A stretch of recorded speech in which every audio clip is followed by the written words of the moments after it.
ठिकाने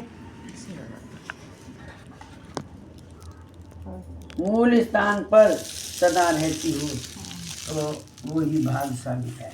बोलो सतगुरु साहेब की जय। बोल बंदी छोड़ कबीर साहेब की जय। आचार्य बढ़िया गद्दी की जय। बोल सतगुरु साहेब की जय। बोल साहेब साहेब बंदगी, साहेब बंदगी, साहेब बंदगी। तो अब शुरू कर रही हूँ साहब। कल का पाठ बोला था, आप शुरू कर रही हूँ ग्रंथ, तो आप बड़े ध्यान से सुने और उसको समझें। बहुत अच्छी बात आ रही है कि निर्गुण ब्रह्म अक्षर जोई और आदि यज्ञ ब्रह्म जो होई सोई, ये ही ज्ञान सनातन कहिए और है सबके घट कोई लइए। सबके घट में है पर कोई कोई समझता है। हाँ, ब्रह्मा विष्णु महादेव जेवा और सवे ध्यान धरे निर्गुण देवा। सहस्त्र 88 मुनि जो भेजे भजे ते बड़े पीर पैगंबर भजे जगते। ये सब ध्यान कीन घट माही और सुन शिखर जहाँ ब्रह्म रहाई। कहाँ पर है साहब शून्य शिखर? शून्य शिखर कहाँ पर है? क्या बताया था? इसे बता दो। शून्य शिखर कहाँ पर है साहब? आप बताओ सर। हाँ, ये घट का ज्ञान बता रहे हैं। ये तो घट का कर रहे हैं। नहीं साहब, घट का कहाँ बोले? अभी बोला था आपने। नहीं, ये बोला है हाँ। कि निर्गुण ब्रह्म नि अक्षर जोई और आदि यज्ञ ब्रह्म जो होई, वो ही ज्ञान सनातन कहिए, ये सबके घट कोइक लइए। हाँ, ब्रह्मा विष्णु महादेव जेवा और सभी ध्यान धरत निर्गुण देवा। सहस्त्र 88 मुनि जो हैंगे बड़े पैगंबर भजे जगते ते। ये सब ध्यान कीने घटमाई और शून्य शिखर वह जहाँ ब्रह्म रहे। इनने सबने घट का ज्ञान करा है। ब्रह्मा विष्णु महादेव और ऋषि मुनि सबने घट में ध्यान किया है और सबके घट में है, लेकिन कोई कोई को पता चला। जैसे कहना है कि सब घट मेरे साइया सुनी सेज न कोय और बलिहारी जा घट को जा घट प्रगट हो। सबके घट में परमात्मा है, लेकिन किसी ने उसको जाना नहीं, किसी ने जाना। तो इन्होंने घट में किया है सबने। अब ये इसी बात को कहते हैं, उनको निर्गुण ब्रह्म अक्षर ब्रह्म आदि पार ब्रह्म आदि तामे से उच्चार करते हैं। यह ज्ञान को सनातन ज्ञान कहते हैं। यह ब्रह्म सबके घट में विराजमान है। कौन सा ब्रह्म?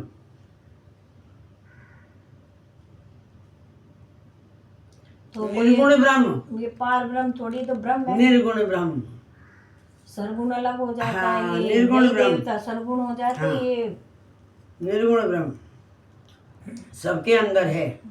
शिव की हाँ, बात हो रही है। ये ब्रह्म सबके घट में विराजमान है, किंतु उनको कोई योगी पुरुष जानते हैं। ब्रह्मा विष्णु तथा शंकर आदि देवी महापुरुष व स्वरूप का ध्यान करते हैं। 88,000 ऋषि तथा पीर पैगंबर ये सब घट में ब्रह्म को शून्य शिखर में ध्यान किया है, किंतु सांचा रूप को कोई ने ही पहचाना है। ध्यान सबने किया है पर पहचान नहीं पाए, कोई पहचान कोई पाए। पहचान। शून्य शिखर पे भी तो काल व्यंजन का वासा है। कि समाधि लगा के जा सकते हैं। हाँ, कोई शून्य वहाँ कौन शिखर से कोई साहिब बैठे शून्य शिखा की आज बहुत शिला लेट पर आया। इतना आसना कुछ है यहाँ के, चल यहीं उलझ कर रह जाता है। नहीं उलझ के रह इतना जाता है, कुछ हाँ, पता है, इतना कितना कुछ पता बंदा है। निकलेगा अगर ना गुरु हो मतलब तो फंसा चढ़ाई रहता तो है। करो, इधर ही बहुत कुछ है, वहाँ की तो अलग ही बात है। कोई कोई कहते हैं अगर ना, कोई गुरु ना बिरला हो सुनता तो है। फंसा है बंदा। ये उसी आगे चमक आएगा, में। आगे तुम्हें इतना सहज सहज बात बताई जाएंगी। ये तो सब तपसी साहब ने करा है, वो अपना बता रहे हैं कि मैंने उन्होंने तो इतना सारा करने कुछ- के बाद और ये ग्रंथ लिखा है। ये ग्रंथ ऐसे नहीं लिख दिया मैंने, बहुत तपस्या की है, बहुत चढ़ाई की है, बहुत अपने आप को समझा है, सब कुछ छोड़ दिया, त्याग दिया, तब मैंने ये ग्रंथ लिखा है। शरीर को गड़ा दिया, एक तरीके से गला बिल्कुल। देते हैं जब जाकर। और चले चले गए लिख के चले गए, लेकिन दुनिया तो पका पकाया पका सामग्री खा दे ली। गए हमें, इकट्ठी भी नहीं करनी पड़ रही हमें तो। वो भी नहीं खाई जा रही।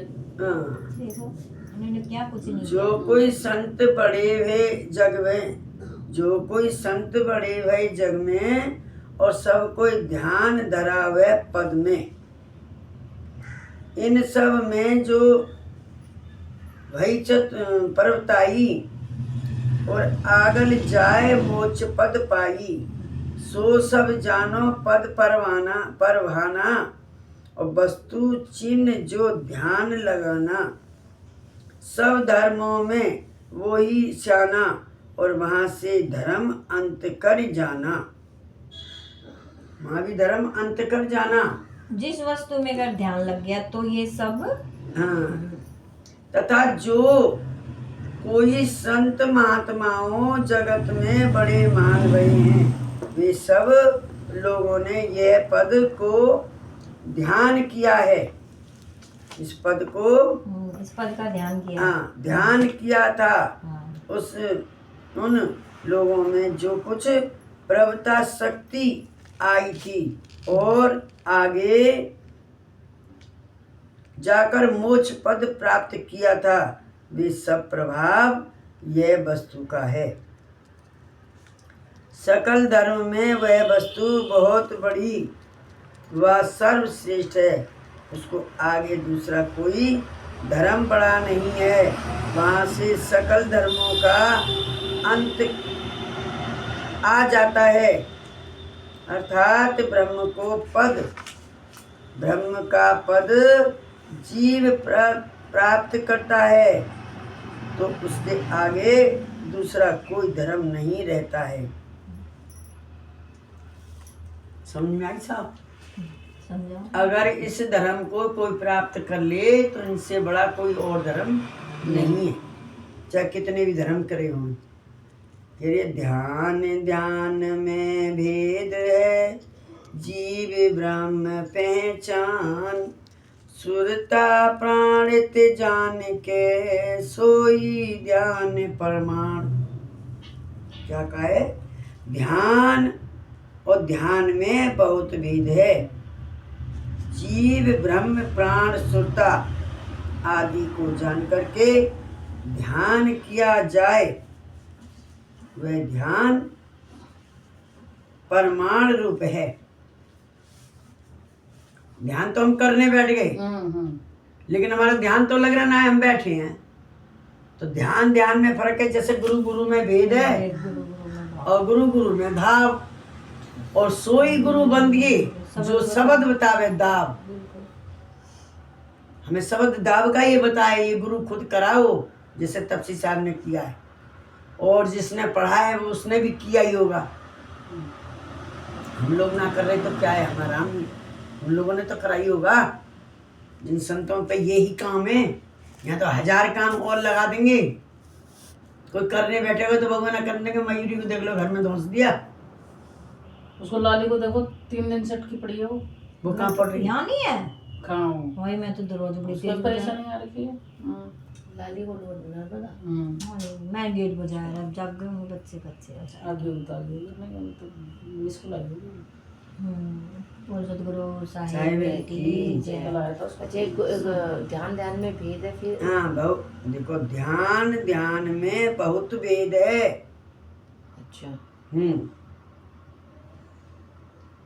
ध्यान ध्यान में बहुत भेद है, और जीव ब्रह्म प्राण सुरता आदि को जानकर ध्यान किया जाए।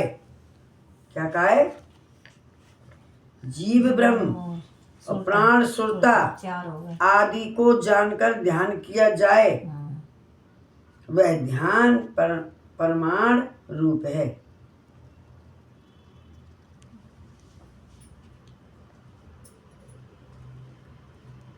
दोबारा बोलना। ध्यान में बहुत भेद है। जीव ब्रह्म प्राण सुरता आदि को जानकर ध्यान किया होय, वह ध्यान परमाण रूप है। जीव ब्रह्म और प्राण सुरता, प्राण प्राण 5 प्राण, श्वासों को प्राण कहते हैं। 5 प्राण। हाँ। क्या है? में प्राण हो जाते ध्यान। हैं। 5 प्राण क्या नाम है? ध्यान, उद्यान, ध्यान। ये तो वायु है। वायु तो वायु को तो कहा है। ये 10 है। 10 वायु 10 बाजा बाजे। वो सब ठीक है, ये जना 5 प्राण हैं। ये प्राण श्वास को भी कहते हाँ, हैं। सांस को भी कहते हैं। इसमें 5। श्वास सुरता के साथ श्वास फिर रह जाएगी। हाँ, बिना श्वास के आप क्या कुछ कर लो। नहीं बिल्कुल सही है। तो ये वो 10 प्राण ये अलग का है ना, हाँ। वो 5 अलग हैं। हाँ, 5 मेन सुरता 5 साथ अलग चलेगा। है। ये 5 अपनी जो उद्यान, हाँ। नावदोन, हाँ, देवदत्त, वो अलग है, किला, वे अलग है। वे वायु है। ये नहीं, ये हुए हैं ध्यान, व्यान, उद्यान और ये 5 है। हाँ। ये इनके संग चलते हैं। ऐसा उदान। हाँ, प्राणी। हाँ। हाँ, प्राणी बता रही हूँ साहब। प्राणी बोला है ना, ये कहा है ना, देही प्राण। ध्यान से जीव ब्रह्म प्राण और सुरता आदि को जानकर ध्यान किया जाए, बिगर प्राण के ध्यान नहीं होगा। 5 प्राण लेने पड़ेंगे और वे 5 अलग हैं। हाँ। हाँ, वे नीचे हो गए 5। हाँ। ये ऊपर के हो ये गए ऊपर। 5। किया जाए तब ध्यान परमाण रूप है। जो कहा है ना, ध्यान में भेद है। तो क्या भेद है? कि जब हम जीव को और प्राण सुरता सबको संग लेके चलेंगे तब जाके नहीं पहुंचेंगे। अगर वायु के तो वो भी नहीं जा सकती। सही बात है। तो बहु ध्यान से जो ध्यान कराई और 4 का भेद जो जानत नाही, गगन के भीतर श्वास चढ़ावे, आवे उलट कछु नहीं पावे। अब देख लो। हाँ, तो श्वास ही तो गई ना प्राण ऊपर। अब क्या कहा? गगन के भीतर प्राण चढ़ावे और श्वास आवे उलट कछु नहीं पावे। अकेली जाए तो श्वास नीचे रह गई ना। हाँ। प्राण श्वास ही तो प्राण लेके चढ़ी ना साथ। हाँ, फिर श्वास भी रह जाती है ना नीचे। ये क्या कह रहे हैं साहब? पहले सुनो। बहु ध्यानी सो ध्यान कराई, 4 का भेद जो जानत नहीं। इन 4 का जो भेद न जानते हैं वो ध्यानी ध्यान करते हैं तो गगन के भीतर श्वास चढ़ावे और आवे उलट कछु नहीं पावे। मतलब जीव ब्रह्म प्राण और सुरता, इन 4 का भेद जो ना जाने, बिगड़ जाने तो वो वापिस आ जाता है। हाँ, फिर है तो ना? ये फर्क है साहब। ध्यान गगन में जाके वापिस आ जाता है। ये ध्यान का ना परवावा और इसमें समझकर ध्यान लगावा। अष्ट कमल फूले वह फूला और तपसी जाए भमर मन भूला। तपसी जाए भमर मन भूला कहने मतलब जगत में बहुत ध्यानियों और ध्यान करते हैं और ये 4 के भेद को जानते नहीं हैं। तथा गगन के भीतर में वे श्वास चढ़ाते हैं, किंतु यह वह स्वरूप का ज्ञान नहीं हुआ और हो तो वह सुरता फिर से निराशा प्राप्त करती है। सुरता अकेली नहीं चढ़ सकती। तो प्राण साथ में लिए 4 जीव ब्रह्म प्राण।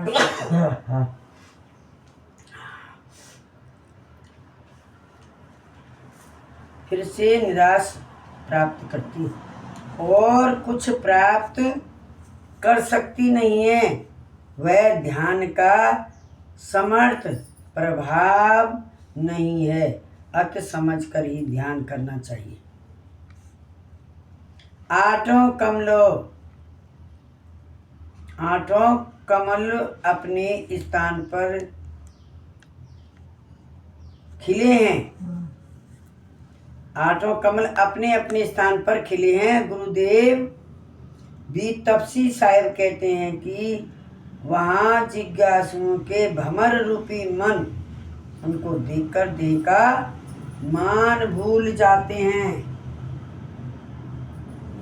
देह का भान नहीं रहता है। हाँ। ये कह रहे हैं ना। क्या कहा है? श्री तपसी साहब कहते हैं कि वहाँ जिज्ञासुओं के भमर रूपी मन उनको देखकर देह का भान भूल जाते हैं। मतलब वो अपने आप को भूल जाते हैं। मैं क्या इतना चीज़ हूँ। आनंद आता है, मतलब हाँ। भूल जाते हैं। हाँ, मन बहुत प्रबल बताया है ना। हाँ, मन तो भौरा है ना ये तो। हाँ, ये भंवरा की तरह उस पर बैठ के रस लेता है तो अपने आप को भूल जाता है, संसार में आने को भूल जाता है, वो उसी में रम जाता है। तो सुन में ध्वजा रहे फहराई और अनहद डंका वहां बजाई।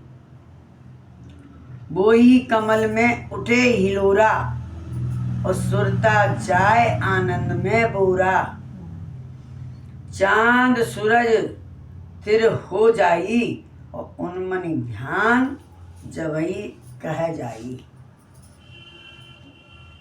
उन्मनी ध्यान तबही कह जाई। कहवाई नहीं, कहवाई क्या है? उन्मनी ध्यान तबही कहवाई। देखो साखी ना हाँ, बताओ। कहवाई के वह शून्य शहर में ध्वजा फहराती है। वह शून्य शहर में ध्वजा फहराती है। वह अनहद का डंका बजता है। यह कमल में बड़ी बड़ी लहरी उठती हैं।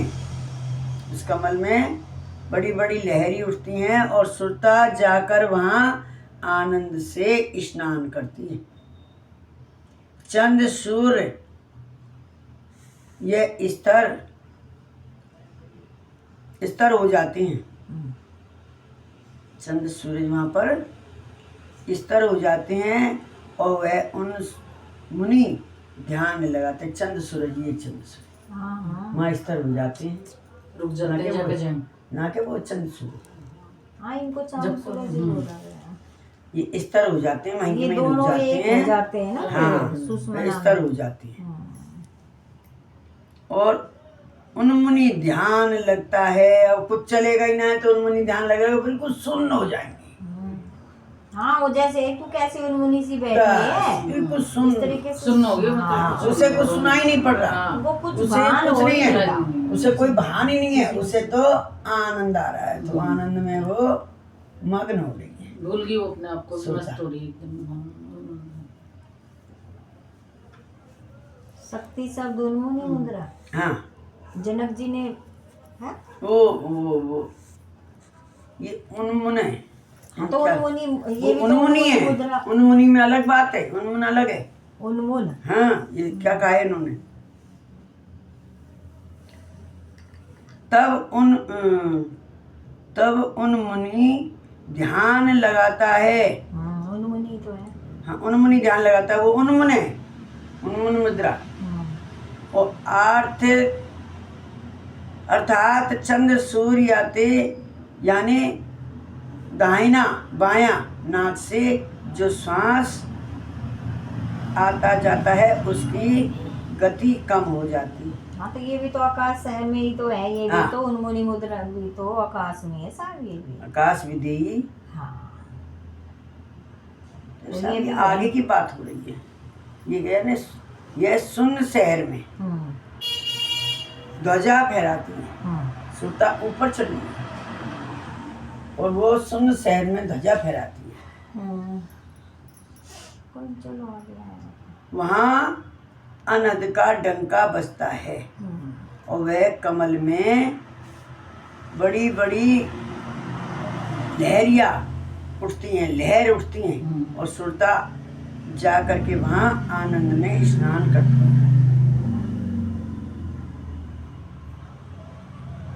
तो कहाँ की बात है? सुन शहर उसे कोई नहीं, अभी तो सब ये यहीं का ही खेल हो रहा है। चंद सूरज अभी स्तर हो तो जाते हैं। चाँद हाँ, सूरज से ही होता हो। जब स्तर हो जाएंगे तब हाँ। उन्मुनी मुद्रा। हाँ। सही बात। फिर तो जनक जी कम थे क्या? हाँ, उन्होंने जनक भी जी। आकाश में ही उनका ध्यान लेकिन रखा। उन्मुन और उन्मुनी में फर्क है। हाँ हाँ, तो ये उन्मुनी है साहब, हाँ, है ना? उन्मुनी है। खैर आप ज्यादा जानते हो। नहीं नहीं शायद साहब, मैं तो कुछ नहीं जानती जानती। ना।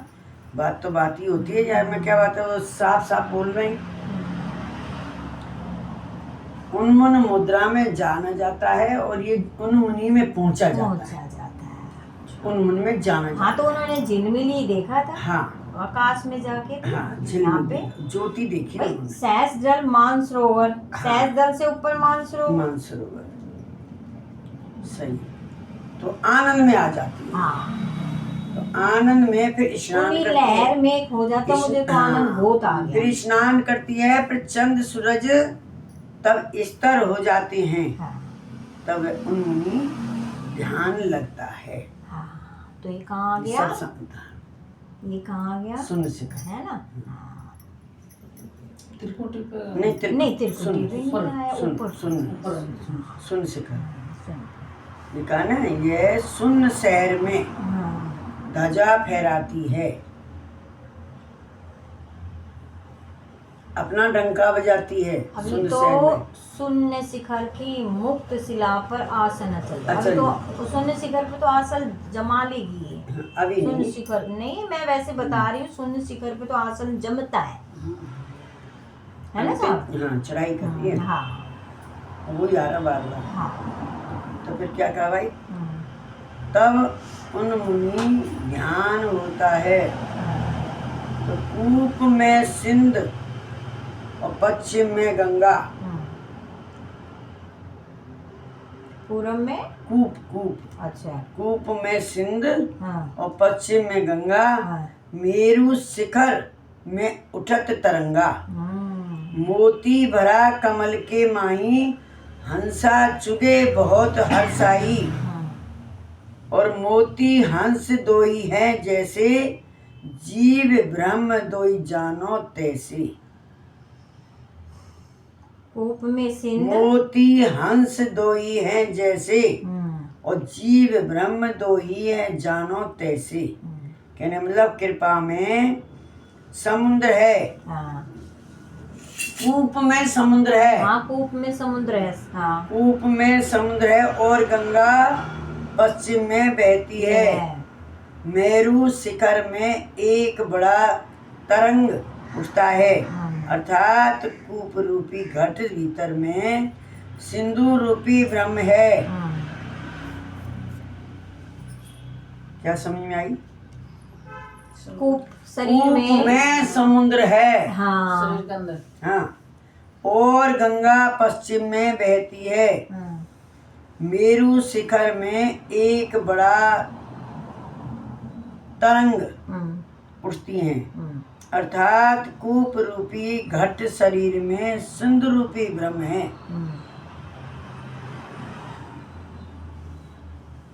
सिंधु रूपी ब्रह्म है। कौन है वो? सिंधु रूपी ब्रह्म है। और गंगा रूपी ज्ञान, यानी पश्चिम दिशा में कमलों में मोती और रूपों में शब्द भरा है। हंस रूपी चेतन जीव उसको चुगते हैं। हंस और मोती दो हैं। इस प्रकार जीव ब्रह्म और दो पदार्थ हैं। जीव और ब्रह्म दो पदार्थ हैं। जीव कहा है हवा गर्मी को, ब्रह्म कहा है आत्मा को। आत्मा और ब्रह्म दोनों, जीव और ब्रह्म दोनों मिल जाते हैं तब यहाँ चुभती है। गलत है तो बताओ साहब, मुझे नहीं पता। सही बात बोल।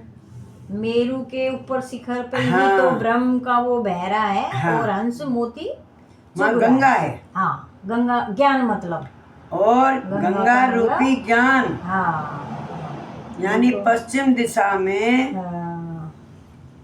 पश्चिम दिशा में अभी मेरुदंड अपना पश्चिम दिशा कमल में मोती हाँ, और रूपों में शब्द भरा है। शब्द का रूप दिखाई देगा, और कमलों में मोती। मोती किसको कहा है? मोती हंस रूपी चेतन जीव, उसको चुभते हैं। हंस और मोती दो हैं। इस प्रकार जीव ब्रह्म दो पदार्थ हैं। मोती किस चीज को बताया? मोती ज्ञान को ही बताया है। मोती डाला सीप में, सीप समुंदर भा दिया, दया करी गुरुदेव ने जब ज्ञान के तले, वहां में तुम्हारा आना जाना साहब। हाँ, तो मोती यहाँ हो गया हंस। हंस तो बताइए। हाँ, चुभ रहा है मोती, मतलब हंस। तो मोती बताए ना, यहाँ कुछ और हो गया, हंस चुभ कमलों रहा में था। मोती रूप शब्द भरा है, हाँ, और हंस रूपी चेतन जीव उसको चुभते हैं। और देखो दो चार दफे समझो इस चीज को, बहुत अच्छी चीज है। क्या कहा है उन्होंने? रिपीट कर देना कि कृपा में, क्या कृपा में?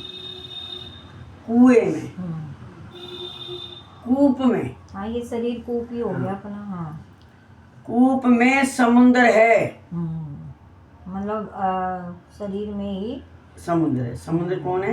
ये ब्रह्म हो गया अपना। और हाँ, कूप में समुद्र है, एक कुएं में समुद्र है। कुआं में पानी कहाँ से आता पता चलता है? नहीं, और कभी कुआं खाली नहीं होता, भरा ही रहता है। तो समुद्र ही तो पानी देता है उसको।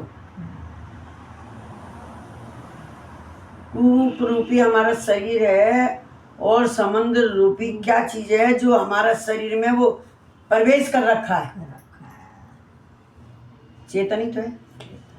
खाली उसका पुर रहा है, बाकी है नहीं वो शरीर में। अगर शरीर में तो कुआं कभी खाली नहीं होता। कुआं खाली होता पानी खत्म। कहाँ से हमको आई तो बोलेंगे ना उसको। हाँ। बस पानी आ रहा है, कहाँ से आ रहा है?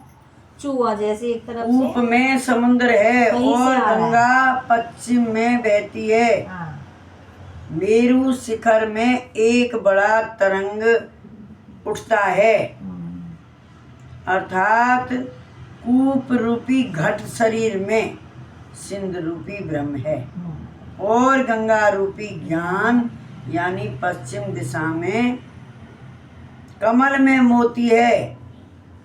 कहाँ पर है ज्ञान? मेरू पे पश्चिम दिशा में कमल में मोती है।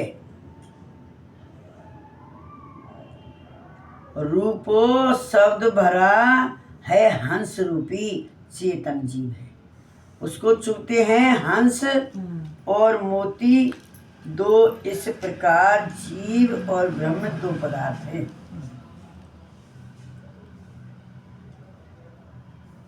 कभी कहा जाता ना जीवात्मा। हाँ, जीवात्मा। अब कोई पूछे जीवात्मा क्या है तो क्या बताएंगे? पता ही नहीं है हमारे ने क्या कहा है जीवात्मा। जब ये जीव चेतन हो जाता है, जब ये आत्मा के साथ रहता है, जब कहते हैं जीवात्मा।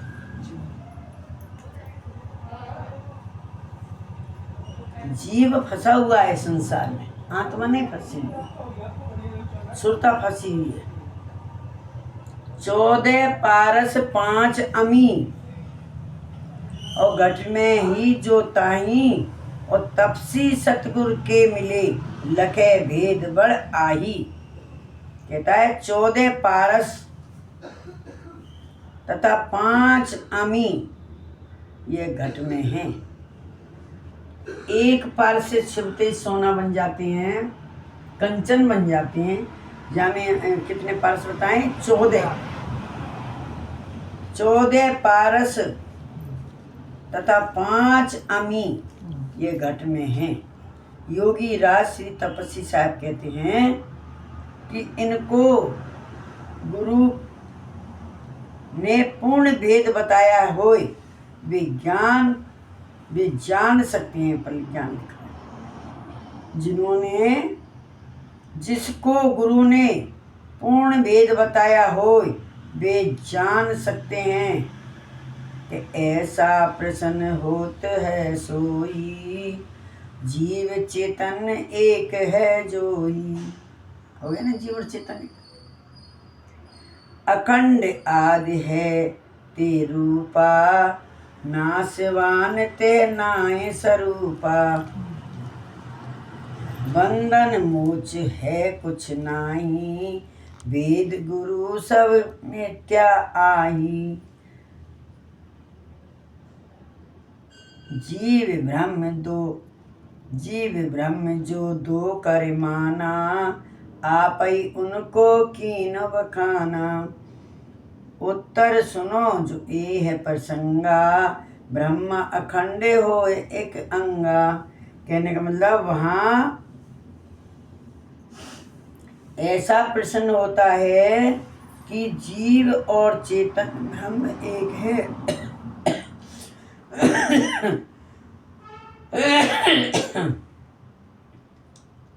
हम यही चक्कर में पड़ जाता ना, यहाँ क्या बताया अलग अलग है। हाँ, वहाँ ऐसा प्रश्न होता है कि जीव और चेतन ब्रह्म एक हैं और अखंड अनादि वह रूप है, उसका नाश कभी नहीं होता है। अत एक ही ब्रह्म है और दूसरा कोई तत्व नहीं है। इसमें जीव के लिए बंधन मोक्ष नहीं है, तो वेद गुरु शास्त्र आदि की भी जरूरत नहीं है। क्या है, तो वेद गुरु शास्त्र आदि की भी जरूरत नहीं, क्योंकि रोग के बिना वैद्य की दवाई आदि की जरूरत नहीं रहती है। जब रोग लगेगा तभी वैद्य के पास जाओगे। हाँ, तो क्या है, वैद्य की जरूरत नहीं कोई है। जरूरत। आपने अपने जीव ब्रह्म दो पदार्थ का वर्णन किया है, वे बराबर नहीं है। यह प्रश्न उत्तर यह है कि यदि जो ब्रह्म अखंड एक ही होए,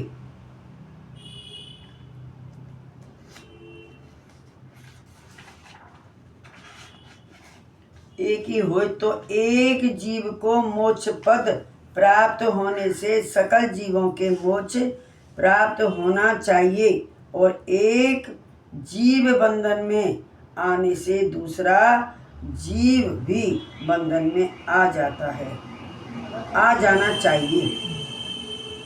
किंतु ऐसा कभी होता नहीं है कि न्याय और नीति से यह विषय का नीचे निर्णय किया है कि जीव चेतन एक ही हैं, किंतु एक अनंत रूप में हो गए हैं। जीव और चेतन एक हैं, पर ये अनंत रूप में हो गए, अनेक हो गए, इसलिए ये अलग अलग हो गए। अब यहाँ पे आता है ना कि एक बूंद पड़ी समुद्र में, जाने सब कोई, और सिंध समाना बूंद में जाने बिल्ला कुछ। अभी अलग अलग हो गई। आई बूंद कहाँ से? समुद्र से। अभी अलग अलग हो गई। आने का तो पता है, जाने का तो नहीं जाने पता को ना। नहीं पता है। तो क्या है, चेतन जीव अनंत व एका, और अनंत देह धारण किए तेका। इससे जीव अनंत हो जाई, और अनंत वर्ष से यह चली आई। यह अतः चेतन जीव अनंत होकर अनंत देहों में प्रवेश किया है। आ गई ना वो बात? अलग अलग देहों में, अलग अलग देहों में करने से अलग अलग हो गया है, और नहीं एक ही था। कि जब तू हंसा सबल था, हल्की तेरी चाल, और रंग को रंग में पड़ गया और हुआ लगवा। जब हंस था तब साहब ने मना करी, तू मत जा इस पृथ्वी लोक पे, संसार में भवसागर में मत जा, लेकिन नहीं माना।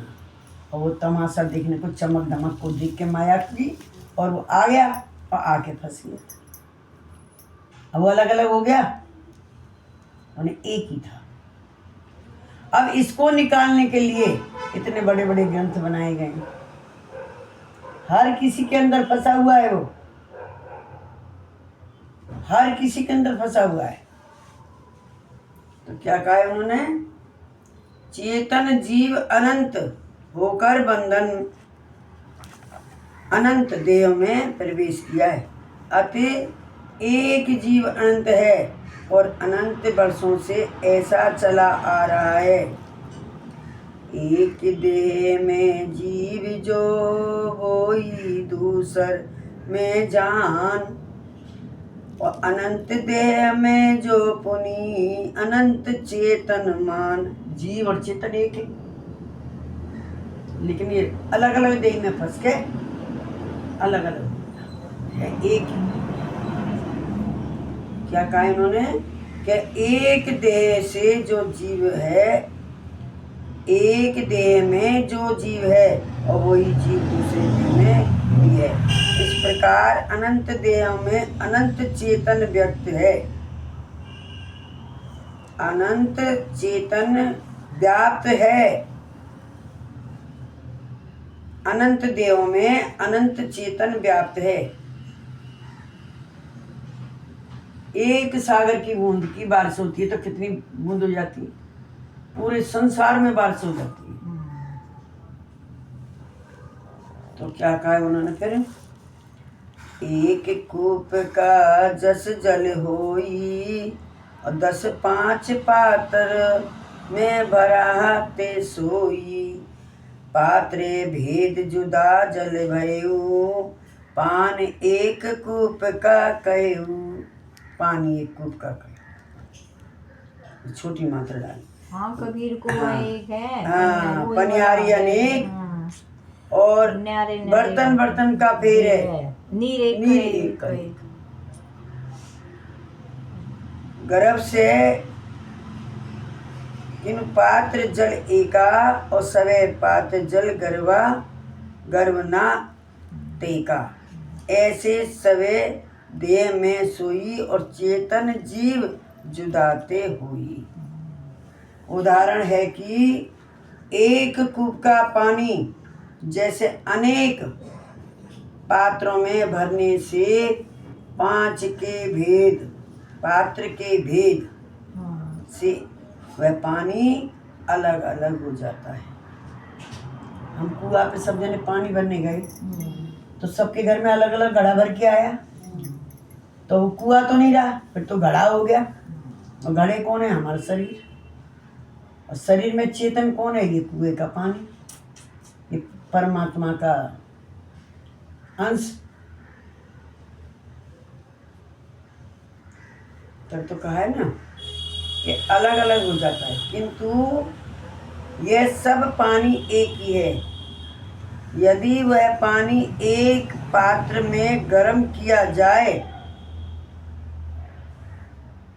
गर्म किया गया हो, तो वही पात्र का पानी गर्म होता है और दूसरे पात्र का पानी गर्म नहीं होता है। मतलब कि पात्रों का भेद है, पात्र के भेद अलग अलग हैं। इस प्रकार से सब शरीर में एक ही चेतन आत्मा अलग अलग रूप में विराजमान है। यहीं पर दे दूँ? क्या बच गए? ना 6-10 हो गए। 6-10 हो गए? चलो विश्व।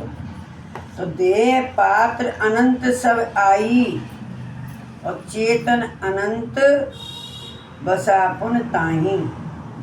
ऐसे मन अनंत है सोई, प्राण अंत में जानव होई। अंत ते जानव होई। चेतन अंत के पुण्य साथा, अनंत प्राण मन बसा है पासा। जीव के शक्ति में भेद पड़ी आई, और मन शुभ अशुभ गुण बदलते आई। कहने का मतलब इस प्रकार देह रूपी पात्र अनंत हैं, उसमें चेतन अनंत होकर बसा है और मन भी उसमें अनंत होकर बसा है, तथा प्राण भी अनंत हैं। अनंत देह के साथ अनंत प्राण और अनंत मन बसते हैं। जीव जीव की शक्ति में भेद है, जीव जीव की शक्ति में भेद है, और मन में शुभाशुभ गुण बदलते रहते हैं। कभी शुभ आए कभी अशुभ आए, अच्छे बुरे होते हाँ, रहता है मन में, गुण बदलते रहते हैं, और मन में भेद है। क्या कहा यहाँ? मन में भेद है और शरीर में भेद है। तो आपके मन में, मेरे मन में, सबके सबके अलग अलग मन चलते अच्छे हैं, बुरे सबके अलग अलग मन चलते हैं। पता नहीं क्या क्या विचार आ जाते हैं। एक बार वो पढ़ना है शुरू से। कि इस प्रकार देह रूपी पात्र अनंत हैं, उसमें चेतन अनंत होकर बसा है,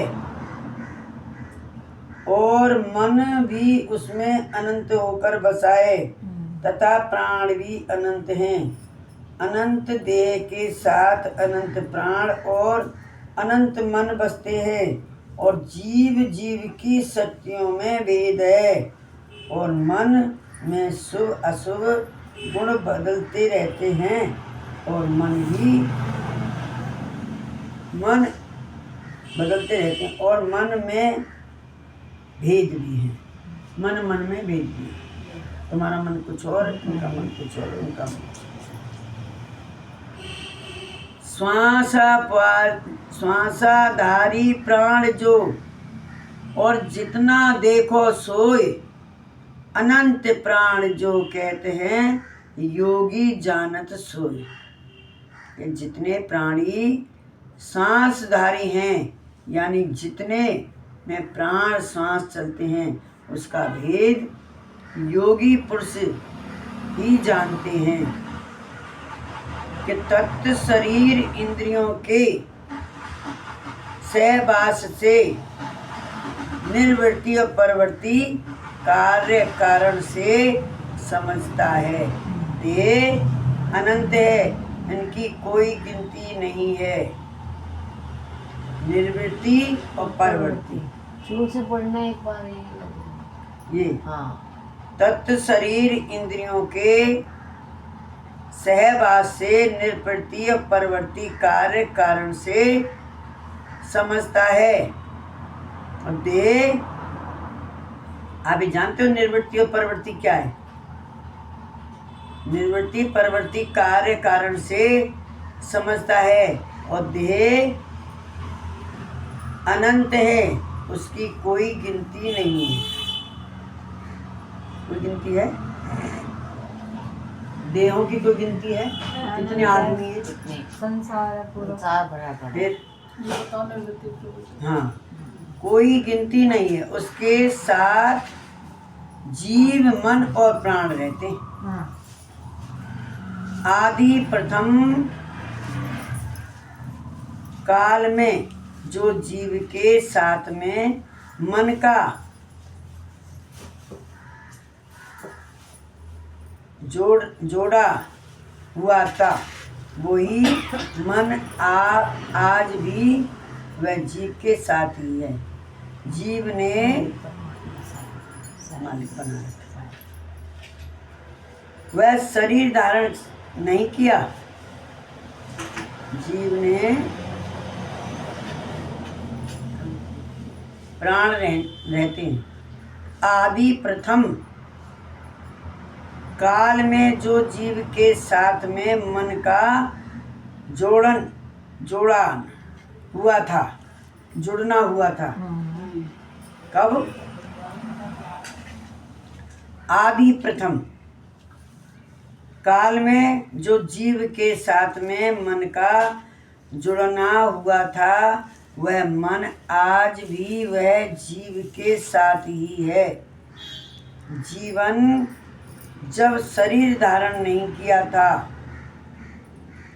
जीव हाँ, जब शरीर धारण जीव नहीं ने किया था, हाँ। जीव ने जब शरीर धारण नहीं किया था, तब वह जीव में मन और प्राण बसा था, किंतु कार्य करने में शक्तिमान नहीं था। बसा तो जब भी था, लेकिन वो कार्य नहीं कर सकता। जैसे जैसे बड़ा होता गया ये सब समाते हैं। परंतु कोई प्रकार से जीव कोई शरीर धारण करते हैं, तब मन और प्राण कार्य करने में शक्तिमान होते हैं। कहने का मतलब, जब ये जीव हंस था तब ये कोई काम नहीं करता था, लेकिन जब इसने हंस रूप छोड़ा और जीव में आया, तो इनके चारों के संग मिश्रित हो गया। अब ये जो कहते हैं वो करते हैं। अब हमारे 5 तत्व की 25 प्रकृति है। अब 25 प्रकृतियों को हम कैसे चलाते हैं? मन ही तो चलाता है। 10 इंद्रियां हैं और 25 प्रकृतियां कितने हुई? कितने हो गए?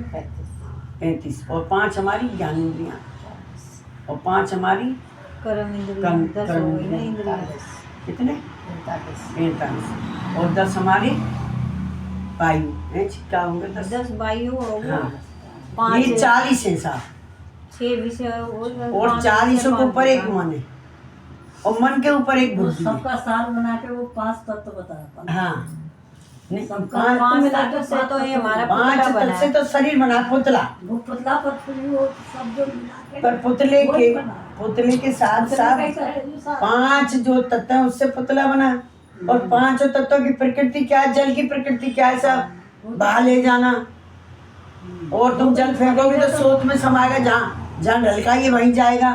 जब 5 तत्व बनाया जिसमें शरीर बना, हाँ। उसमें मतलब तो वो तो सभी चीज उसके लिए चाहिए। क्या चीज नहीं चाहिए क्या बिल्कुल चाहिए, है? बच्चा पेट में तो नहीं रोता, बच्चा बाहर निकल के ही रोता। बिल्कुल। बच्चा पेट में तो नहीं रोता, नहीं रोता। तुम सुनिए, बाहर निकल के ही होगा। और ये भी तो सुनो कि बंदा चुप क्यों है पेट में? हाँ, चुप क्यों? वही तो है ना। बाहर की हवा लगती बाहर की हवा लगती है, रोना लगता है, तो चुप क्यों है? उसको क्या मिल रहा है? वो क्या देखता है, क्या खाता है, अंधेर क्या में पीता है, इतना भारी घोर अंधेरा कैसे रहता है, उसी को पता है। तभी तो कहता है वो, अरे भैया मुझे बाहर निकालो, मैं तुम्हारा वजन इतना करूं। भारी घोर अंधेरा साए में रख सकते रहा, है ना? नहीं तो इतना वजन लटका लो ना, किसकी हिम्मत? एक थैला लटका के देख लो, कभी पीठ पे होगा तो कभी पेट पे होगा। बहुत दिन हो गए इस वजन को, तो काफी हाँ, सही है। गोरन दे रहा। ये तो बाबा का वजन है ना। हाँ, भंडारी पर बाबा। अच्छा पर भंडारी वजन बाबा पूरा का। इसमें लेकिन वो ये ना कि पर्दा गेरा हाँ, बहुत सब कुछ। वो साहब से बनाया उन्होंने, कोई बात नहीं। लेकिन बनाया उन्होंने बहुत कुछ। लेट हो रही है तो नहीं, अब थोड़ा सा इसको कर देती हूँ पूरा। निर्वर्ती परवर्ती हाँ, अब क्या बोला? निर्वृत्ति परवर्ती कार्य कारण से समझना है। वे अनंत हैं, उसकी कोई गिनती नहीं है। निर्वृत्ति और परवर्ती क्या है? हिसाब सुनता है, तू बताओ क्यों ना? आप बता दो। बताओ। मैं क्या, आप पढ़ा आप रहे हो ये शायद। मन की 2 औरतें, हाँ। अच्छा। एक परवर्ती और एक निर्वृत्ति। परवर्ती में क्या है और निर्वृत्ति में क्या है? जैसे हाँ, सद्गुण एक में निर्गुण, हाँ। एक में सतोगुण है और एक में निर्गुण है। बिल्कुल सही बात है। तो वो क्या करता है? वो ऊधम मचाता है। और सतोगुण है, वो सत में रहता शांत है। रहता है। वो मन उसके साथ है हाँ। जो शांत नहीं रहती, हाँ। और बुद्धि इनके साथ है। जैसे सुमती कुमती किसी पत्नी बताइए। मन की, मन 5 बेटा इसके भी हैं, 5 बेटी इसके भी हैं। 5 है वो ना, आगे सारा आएगा। आगे सारा आएगा। पूरा आएगा। और 5 उनके भी हैं, लेकिन उनके उपद्रव करते हैं, इनके शांत रहते हैं। सतोगुण आदमी होगा ये भी सब उसी वो का ही शांत दे रहा है। रहेगा। मन तो मन उसी का साथ देता है। जो बुरे लड़ाई के साथ- झगड़ा करता हाँ, है उसका। उसी का साथ देता वो तो है ही। है। इसका साथ बुद्धि देती है। अब सब कल समझाना, दोबारा पढ़ना इसको। हाँ। इस पे नहीं, अभी आएगा इसका सब। पीछे लगाओ, पीछे हाँ। का ही एक बार हाँ। रिपीट करना, ये आगे मत करो। हाँ। ये पीछे का ही पढ़ना चलो यही खत्म कर दूं सा। हाँ कर पीछे दो। लगा दो एक पेज का गुरु साहेब की जय। यहीं से पढ़ना दो नीचे ही लगा हुआ वही वही वही अरे वही लगाओ कल यही दोबारा पढ़ना सुनना है। वो मैं वो निकालूं, अच्छा ये ठीक पता है। चलेगा ना यहाँ बोल सतगुरु साहेब की जय। बंदी छोड़ सभी साहेब की जय। ये रहे सब हमारे सुनो।